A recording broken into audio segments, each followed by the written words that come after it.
A paz do Senhor, queridos. Estamos iniciando mais uma videoaula subsídio de seu canal EBD Fácil e Motivadora. E na aula de hoje nós estaremos comentando a lição de número 8 das lições bíblicas adultos, que tem como título A Resistência de Mardoqueu. Nós estamos dando prosseguimento aos nossos estudos bíblicos deste trimestre, o qual estamos comentando o tema O Deus que governa o mundo e cuida da família. Os ensinamentos divinos nos livros de Ruth e Esté para a nossa geração. Hoje, lição de número 8, vamos comentar a resistência de Mardoqueu. O texto áureo encontra-se em Esté, capítulo 3, versículo 3. Então os servos do rei, que estavam à porta do rei, disseram a Mardoqueu: Por que transpassas o mandado do rei? Verdade prática. Como cristãos, somos sujeitos a conflitos éticos, morais, e devemos decidir sempre de acordo com a vontade e a orientação de Deus. A leitura bíblica em classe encontra-se em Esté, capítulo 2, dos versículos 21 a 23, e Esté, capítulo 3, dos versículos 1 ao versículo 6. Então vamos iniciar a nossa lição de número 8, a resistência de Mardoqueu. Então hoje, meus amados irmãos, vamos falar um pouco sobre a atitude que Mardoqueu toma em não se curvar a Amã. E esta a temática central desta lição. Observe que nos nossos comentários, nós não ultrapassamos os limites fornecidos pelo autor da lição. Por quê? Porque senão a gente vai falar de lições posteriores quando o foco é outro, ou seja, o nosso foco hoje é justamente na resistência de Mardoqueu. Na lição passada nós vimos um pouco sobre Esté chegando ao trono. Então Esté chegou ao trono. Agora Esté é a rainha, está na condição de rainha. E a partir deste momento a história ela dá uma reviravolta, ou seja, ela se volta justamente para Mardoqueu.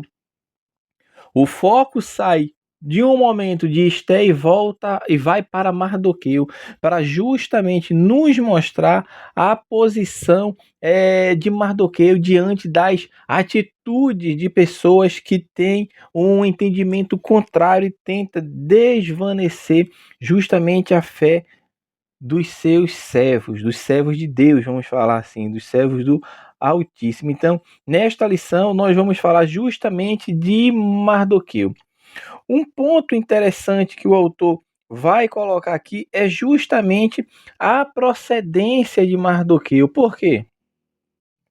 No capítulo 2 de Esté, e versículos 5 e 6, quando vai falar justamente sobre Mardoqueu e Esté, o autor bíblico assim nos fala, Esté capítulo 2, versículos 5 e 6. Havia então um homem judeu na fortaleza de Suzã, cujo nome era Mardoqueu, filho de Jair, filho de Simei, filho de Quis, homem benjamita, que fora transportado de Jerusalém com os cativos que foram levados com Jeconias, rei de Judá, ao qual transportara Nabucodonosor, rei da Babilônia. E por que na nossa introdução nós vamos falar um pouco sobre este assunto? Por quê? Porque o texto bíblico, quando a gente vai ler, dá a entender que Mardoqueu foi levado cativo. Entretanto, meus amados irmãos, os irmãos sabem que a história de Esté se dá em um período bem à frente, até do período da libertação do povo. Por quê? Porque o livro de Esté, ele foi escrito justamente entre o capítulo 6 de Esdras e o capítulo 7. Então, de Esdras, capítulo 1, versículo 6, vai justamente falar da primeira leva de cativos que volta para Jerusalém. E o livro de Esté está inserido neste intervalo de tempo que é 60 anos. Aquele ali durou 60 anos. Mas o que nós estamos querendo falar aqui para os irmãos é justamente que Esté subiu ao trono provavelmente no ano 478 a.C., ou seja, já tinha se passado bastante tempo desde que o povo foi autorizado a voltar para Jerusalém.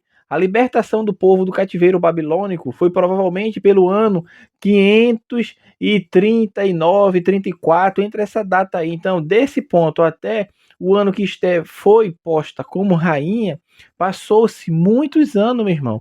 Por que nós estamos falando isso? Justamente porque se Mardoqueu esteve entre os cativos, neste relato aqui do livro de Esté, Mardoqueu já teria pelo menos 120 anos de idade, mais ou menos esse tempo. E Esté certamente também não seria tão nova como o texto bíblico nos fala, que quando o Assuero fala para levar para eles moças jovens e virgens, ou seja, era jovem, tem que estar na juventude. Então, o que nós estamos querendo falar justamente para os irmãos é que quando está se referindo a Mardoqueu aqui no texto bíblico, nesta parte aqui, de Esté capítulo 2, versículos 5 e 6, aqui o autor bíblico provavelmente está falando de Quis, ou seja, o bisavô. Por quê? Porque Mardoqueu era bisneto de Quis. Então aqui, isso é normal nas escrituras sagradas, justamente falar de uma pessoa, mas de fato não tá citando verdadeiramente a geração daquela pessoa, o descendente daquela pessoa. E com isso, meu irmão, o que nós estamos querendo justamente falar é que aconteceu muito depois desses acontecimentos aqui, desde a libertação do cativeiro. Porque desde que Jeconias, que é o que o texto bíblico nos fala, até Ciro subir ao trono, passaram-se 58 anos. Agora coloque mais 61 anos, porque Esté foi colocada rainha em 478 a.C. Quando Esté tornou-se rainha, já se passou-se, desde Jeconias até Esté ser rainha, 119 anos. Então é pouco provável que Mardoqueu tenha estado entre os transportados de Jerusalém para a Babilônia. Caso contrário, ele já estaria com pelo menos 120 anos de idade. Então, isto com certeza, meu irmão, está fora de totalmente de conjectura. Aquele relatório que está falando não está citando diretamente Mardoqueu, mas o seu descendente, ou seja, o seu ancestral, na verdade, né, que era o seu bisavô Quis. Então, um dos seus ancestrais, a gente pode ver aqui, havia sido levado para o exílio, no mesmo tempo que Jeconias, que na verdade é Joaquim, né? O termo paralelo que usa para ele, correlato, é Jeconias ou Joaquim, é a mesma pessoa. E ele, Mardoqueu, certamente fez parte de um grupo de segunda ou até de terceira geração de exilados. Então, portanto, meu irmão, não teria conhecido nada além da vida na Pérsia sob o Império. Então, o exílio definia a sua existência. Então, o texto bíblico está falando aqui não de Mardoqueu que foi levado cativo, mas o seu ancestral. Isso é para que os irmãos entendam justamente esse parêntese que nós estamos fazendo na lição, porque essa parte aqui ela é importante para a gente saber diferenciar esse período. Por quê? Porque as pessoas vão falar certamente que é Mardoqueu que veio, quando na verdade não foi Mardoqueu que veio. Por quê? Porque senão ele já seria velho e Esté também já seria velha e de idade já avançada. Então não é isso que o texto bíblico está mostrando e sugerindo. Por isso faz necessário às vezes nós debruçarmos um pouco sobre a cronologia a cronologia como se deu a história. Entrando na lição, o primeiro ponto é falar sobre Mardoqueu descobre uma conspiração contra o rei. Os bastidores do poder. Neste ponto aqui nós vamos ver que passou-se as muitas festas, a vida agora ganha ares de aparente normalidade. Justamente no reino da Pérsia. Passou aqueles 180 dias, passou-se a escolha da rainha, porque dentro daquela festa e desde a deposição de Vasti até esta se tornar rainha, se passou ali quase 5 anos e a vida parecia ter retomado a sua normalidade dentro do reino da Pérsia. E Assuério estabilizou-se no palácio, mas como era comum nos impérios da antiguidade, vivia como? Vivia sujeito a tramas. vivia sujeito a comportamentos. Então, tudo isso acontecia justamente no reino persa. Mas não só lá, em qualquer reino, em qualquer situação que alguém esteja exercendo autoridade de poder, vai sempre existir nos bastidores tramas e conspirações. Então, isto, meu irmão, traz inquietação para quem está exercendo autoridade, quem está justamente na posição de autoridade, na posição que foi colocada para ser o líder da nação, como era o rei Assuero. Então, não é à toa que ele vivia sob inquietação, né? E o que ele temia quase lhe aconteceu nos dias de Esté e nos dias de Mardoqueu, porque dois de seus oficiais que atuavam na sua segurança, porque eles faziam parte da segurança do palácio, indignaram-se contra o rei e buscavam que uma oportunidade para matar o rei. De outra forma, a trama chegou de alguma forma, na verdade, né, essa trama chegou ao conhecimento justamente de Mardoqueu. Mardoqueu chegou ao seu conhecimento esta trama, justamente este ato de tentar destruir, de tentar assassinar o rei. Por quê? Porque a Bíblia nos fala que ele certamente fazia parte ali de algum serviço dentro do palácio, porque ele estava à porta do rei e escutou justamente a trama. Escutou justamente aquilo que estavam tramando contra o rei. Ele, com esta informação, a primeira atitude que ele toma justamente neste ponto é fazer com que o ato das palavras que ele ouviu chegassem aos ouvidos do rei. Então ele toma uma atitude, porque ele não tinha acesso ao rei. O que é que ele fez? Leva o caso ao conhecimento de Esté, que por sua vez fala ao rei Assuero justamente o que estava acontecendo, ou seja, Esté leva a informação ao rei.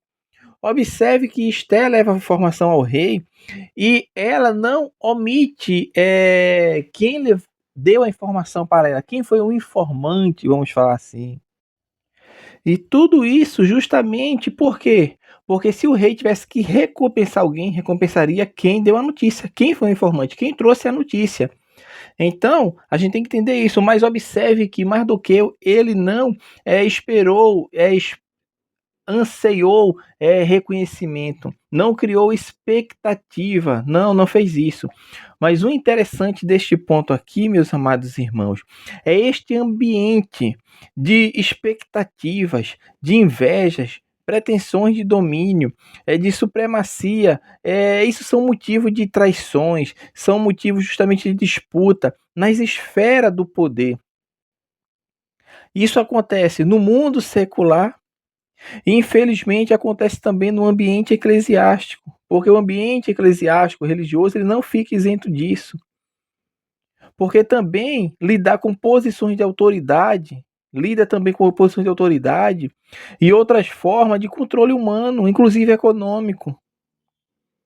E não venhamos a nos esquecer que a primeira tentativa de usurpação de poder aconteceu no reino angelical com Satanás. Desde então, toda busca doentia por domínio é expressão desse mesmo sentimento maligno e deve ser rejeitado pelo verdadeiro cristão. O segundo tópico, subtópico, eu vou falar sobre a investigação. Os dois servos do rei, chamados Bigtan e Teres, estavam enfurecidos contra Assuero, e foram eles que tramaram assassinar o rei. E Mardoqueu, ao saber desse plano, demonstrou uma fidelidade ao rei, fazendo com que ele fosse avisado. Por quê? Porque ele era fiel ao rei. Porque o crente ele é fiel não apenas, meu irmão, ao seu líder eclesiástico, mas ele é fiel também ao seu patrão, onde ele trabalha. Ele é fiel na sua casa, no seu trabalho, na escola, na faculdade. Por quê? Porque ele tem uma marca, e a marca dele é ser servo do Altíssimo, é um servo do Altíssimo, e o verdadeiro servo do Altíssimo, ele é fiel em todas as circunstâncias, e assim fez Mardoqueu. E Esté vai lá, é a portadora da comunicação.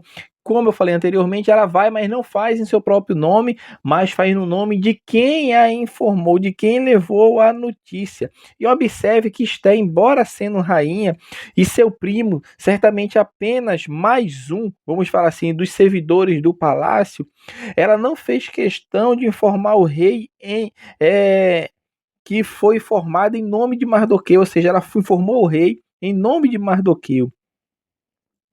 O fato de ter sido promovido a uma posição elevada, meu irmão, não a envaideceu. A rainha não se envergonhou do primo. Ela nem aproveitou a informação para projetar ainda mais o seu próprio nome. Ela não projetou anteceder o primo em alguma posição de destaque dentro do palácio, não. Ela foi lá e deu a notícia, e o rei tomou a providência com a notícia. Por quê? Porque Mardoqueu permaneceu no seu estado que estava trabalhando, servindo fielmente, Esté como rainha e esposa, e tentando sempre ser a melhor, porque essa é a atitude de uma serva do Senhor. E o que Assuero fez? Por sua vez, ele mostra-se um rei sensato. Ele mostra-se ser um rei prudente. Por quê? Porque a história geral, ela retrata o rei Assuero justamente como um rei intempestivo e autor de muita excentricidade. O monarca persa dá uma grande lição de liderança nesse episódio. Ele ouve da rainha Esther a informação clara e informação direta de que Bigtan e Teres tramavam matá-lo. Talvez se esperasse que o rei simplesmente mandasse prendê-los ou até mesmo executá-lo, mas Assuero não agiu assim. O versículo 23, assim nos fala a palavra de Deus. De Esté 2, fala, e inquiriu-se o negócio e se descobriu. Na linguagem de hoje, poderíamos falar que Assuero determinou a abertura de um inquérito. Talvez até sob sigilo. Ou seja, ele buscou apurar se de fato havia um intento conspiratório. A NVI traduz assim este versículo: depois de investigada a informação e descobrindo-se que era verdadeira, os dois oficiais foram enforcados. Observe que o líder deve ser prudente quanto ao tratamento a ser dado às informações que recebe. Ele recebeu informação gravíssima. Então o líder tem que ter prudência, ele tem que ter justamente esse trato com a informação que recebeu e não agir de maneira impulsiva. E da mesma forma, os liderados, eles precisam ser cuidadosos quanto ao que comunicam ao líder, evitando precipitarem-se com informações incompletas, informações desconexas, incertas, duvidosas ou pior ainda, falsas. E observe que Mardoqueu, certamente ele buscou certificar-se da conversa que ouviu antes justamente de transmiti-la para Esther. E o rei, mesmo ouvindo da rainha, ele teve o cuidado de apurar a informação, meu irmão. É uma questão de justiça. Porque, na verdade, é um princípio constitucional, muitas vezes violado, que assegura a todos a presunção de inocência. Assegura a todos a presunção de inocência. Então, o líder que tem a fraqueza de agir com base apenas no ouvir dizer, estimula fofocas, e fica justamente suscetíveis à manipulação. Então, o líder sensato, seguro de que está onde Deus o colocou, não age precipitadamente. O seu temor a Deus impede-o de cometer injustiça. E até mesmo Assuero, um ímpio, agiu com cautela, investigando primeiro para depois agir. O terceiro subtópico vai falar sobre o registro dos fatos. Porque a narrativa bíblica encerra esse episódio informando que os fatos relativos a essa conspiração e a descoberta, elas foram escritos no livro das crônicas do rei, perante o rei, nada mais. Tratava-se de um costume antigo. E o ato de fidelidade de Mardoqueu e a importância que teve para o rei e o seu reino ficaram registrados, ou seja, foi registrado. Não recompensado, mas registrado. Nada foi alterado na condição de Mardoqueu como um servidor ali do palácio do rei Assuero. Mardoqueu permaneceu na mesma posição que ele estava, não mudou nada. Quanto ao fato de Assuero não ter promovido a Mardoqueu ou recompensado de imediato, nós podemos extrair uma lição importante. Certas recompensas precipitadas podem alimentar sentimentos nocivos e incentivar práticas duvidosas. E Mardoqueu agiu de forma coerente, com a intenção sincera de proteger o rei. Certamente, se fosse outro que tivesse descoberto isso aqui, talvez eles esperariam altas recompensas. E o rei, em momento algum, agiu de promover ou de recompensar Mardoqueu. Então, quando o líder ele demonstra disposição de prestigiar os que lhe agradam aos ouvidos, termina criando um grupo de auxiliares amantes da fofoca.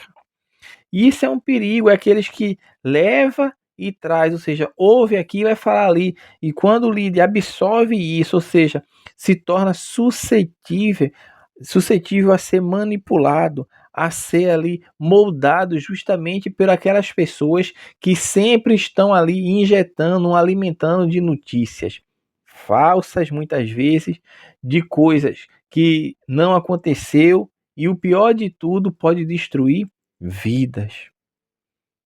Pode destruir vidas. O segundo o segundo tópico, na verdade, da lição vai falar sobre Amã exaltado, um novo personagem. Nesse ponto aqui, o autor bíblico vai mostrar que, além de Mardoqueu não ser recompensado, ele viu outro servo do rei ser exaltado ao cargo mais elevado do reino. Era uma espécie de primeiro-ministro. E o texto bíblico sugere justamente essa ascensão meteórica de Amã. Amã ele vem e assume uma posição de destaque dentro do Império Medo-Persa. E a Bíblia não nos mostra aqui, mas algumas traduções traduzem Amã como descendente justamente de Agag, principalmente as versões NVI e a nova versão, a nova tradução na linguagem de hoje, retratam Amã como descendente de Agag. E Agag é o que? Era rei dos Amalequitas, que eram que? Justamente inimigos de Israel. Então Amã, ele na Bíblia é identificado como Agagita. E isso é o que significa provavelmente que ele é um descendente de Agag, do rei Agag, que foi morto por Samuel. Samuel que o matou, porque o rei Saul não o matou. Então, esse novo personagem surge, que é Amã, e tem uma ascensão meteórica. Já assume o cargo de primeiro-ministro no reino de Assuero. O segundo subtópico vai falar um herói aparentemente esquecido. Porque enquanto Amã agora é exaltado, Mardoqueu permaneceu por muito tempo como um herói aparentemente esquecido. E isso nos ensina como é necessário ter sabedoria e prudência para viver momentos paradoxais de aparente injustiça. Quando nós temos uma visão equivocada das circunstâncias que vivemos, nos tornamos vulneráveis e propensos a crises emocionais e espirituais, principalmente o cenário é nos desfavorável. Então, meus amados irmãos, o que esse ponto aqui o autor bíblico, o autor da lição está querendo justamente nos mostrar que o aparente esquecimento não passa despercebido daquele que é galardoador, daquele que tem o poder de exaltar e de humilhar, aquele que tem o poder de curar e de ferir. Ou seja, para o mundo não pode ser visto, mas para Deus está sendo visto. E no caso de Naamã vai ser exaltado, e claro, a gente vai ver isso em lições mais à frente. Então, foi um herói aparentemente esquecido. E o terceiro subtópico deste ponto vai falar justamente sobre evitando frustrações. Porque quem conhece a Deus, quem conhece a sua palavra, sabe que não há esperança neste mundo. Não há esperança nessa presente dispensação. quanto ao estabelecimento da plena justiça, somente no reino do Messias, somente no reino vindouro. Então, para o cristão, meu irmão, portanto, o caminho não é enganjar-se em projetos humanos que visam resgatar o sistema de vida terreno, não. O cristão, ele deve olhar justamente para Cristo. Por quê? Porque deve-se ser evitada justamente essas frustrações. E que frustrações são essas? Eu guardar as minhas expectativas nas coisas deste mundo, nas coisas desta vida. Foi o que Mardoqueu não fez, ou seja, não ficou gerando, aguardando em expectativa por uma promoção, por um reconhecimento, não, porque o crente que sabe do seu papel, ele sempre faz as coisas voltado não unicamente para agradar o homem, porque de fato existem situações, como o Mardoqueu fez aqui, que certamente agradou o rei. Não agradou? Agradou. Quem não vai ficar feliz de ser livre de uma trama de assassinato? O rei agradou-se desse fato, mas o que Mardoqueu estava fazendo era o certo. E quando nós estamos fazendo o certo, nós estamos primeiramente agradando a Deus e segundo, agradando as pessoas que estão à nossa volta, os beneficiários diretos ou indiretos. Então, o que eu tenho que entender e compreender? Que a minha fidelidade ao Senhor faz com que eu não aguarde expectativa, nem fique gerando, evitando justamente essas frustrações que o mundo não tem, que o mundo na verdade tem para dar. O mundo não tem esperança para dar, o mundo não tem expectativa, o mundo não tem esperança para dar. Mas o que o mundo tem é justamente frustrações nas suas falsas esperanças, nas suas aparentes tranquilidades. Então, isso que deve ficar claro. O último tópico da lição, tu vai falar sobre a resistência de Mardoqueu e o ódio de Amã, reverenciado por todos. Observe que Amã não apenas surgiu repentinamente no cenário e foi honrado por Assuero como cargo de primeiríssimo escalão, o rei ainda ordenou que todos os servos do reino inclinassem e se prostrassem diante do novo principal ministro. Assim, Amã passou justamente a ser reverenciado por todos os servos do rei, menos por Mardoqueu. Menos por Mardoqueu, que não se curvava e nem se prostrava diante dele. E muito se discute por que Mardoqueu não se curvava diante de Amã. Certamente por sua lealdade a Deus, ele recusou-se a inclinar-se diante de Amã. E tudo indica, meu irmão, que a homenagem prestada a Amã pelos servos do rei era imerecida, ou justamente conflitava com atos religiosos que os judeus reservavam exclusivamente a adoração a Deus. Mardoqueu certamente não concordava em curvar-se ou prostrar-se diante de Amã. A mesma coisa aconteceu, os três jovens relatados lá no livro de Daniel, que não se curvaram, já tiveram suas convicções firmes. Nós, na verdade, não sabemos ao fato, né, o que motivou Mardoqueu a decidir seguir na contramão do palácio. Certamente ele tinha fortes motivos de foro íntimo, e a probabilidade de que fosse de ordem religiosa é justamente reforçada quando consideramos a resposta de Mardoqueu aos servos do rei, quando inquirido, o que ele fez? Ele declarou que era judeu, em Esté capítulo 3, versículo 4, ele fala que ele era judeu.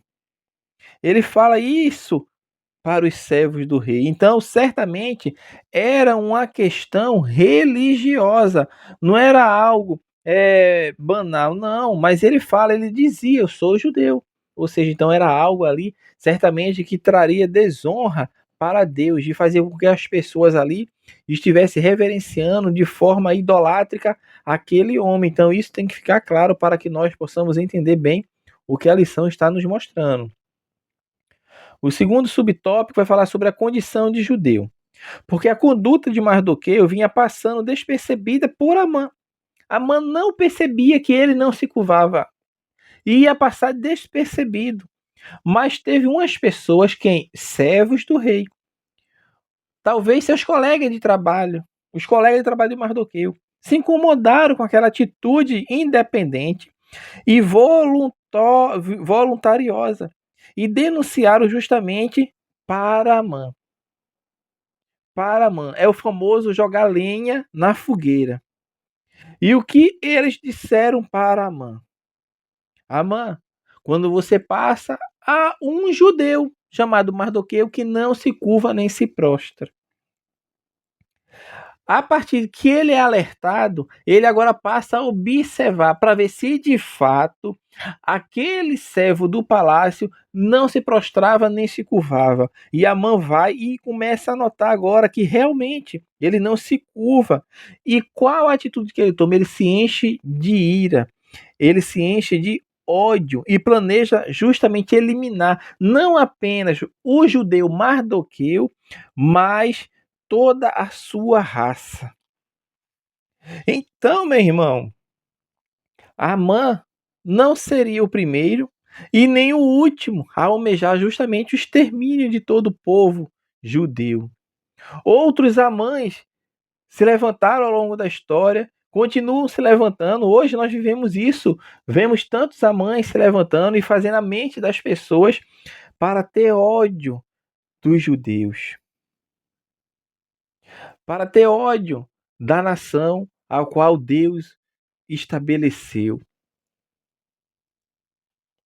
E isso que nós vamos ver. E lá na frente vai ter outra lição que nós vamos falar mais de forma detalhada sobre o nefasto, antissemitismo. Isso vai ser estudado. Na próxima lição nós vamos estudar este ponto, mas até aqui nós vamos falar só sobre o tema central do que o autor está colocando aqui para seguirmos o roteiro. E encerrando a lição, o último subtópico vai falar sobre inimizades ingerenciais, intergeracionais.